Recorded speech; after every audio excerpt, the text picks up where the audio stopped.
এই যে হিরো আলম এই বেহায়াপনা করে মিডিয়া জগতে, আসলে এটার কি প্রতিবাদ করা যায় না? তারে কি ধরা যায় না? আজকে জনগণ যদি সবাই মিলা যদি তারে ধরে, এরকম বেহায়াপনা করতে পারে না। আমাদের বাংলাদেশ মুসলমানের দেশ।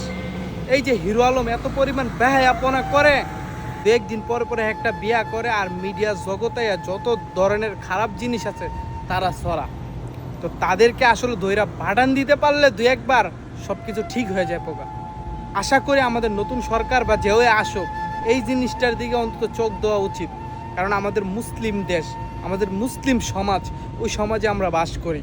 কারণ হিরো আলমের মতন একটা বেড়া এত পরিমাণ নষ্টামতি ছড়াইতেছে, এত পরিমাণ বেহায়াপনা ছড়াইতেছে, তার প্রতিবাদ করা উচিত প্রত্যেকটা মানুষের। তারে দইরা এমন ধুলাই দেওয়া দরকার, একদিনের ধুলাই যেমন শিক্ষা হয়ে যাকা। যেইটা খুলি এইটাই হিরো আলম। তাহলে ওই বেহায়াপনা ছড়াইতেছে আমাদের দেশের মাটিতে। আসলে আমাদের বাংলাদেশের মানুষে কি এইসব কথা বলতে পারে না, না কথা জানে না? তারা কথা জানে কিন্তু তারা বলে না। তো তাদের কি উচিত? তারা ধৈর্য সেরা বানান দেওয়া, তারা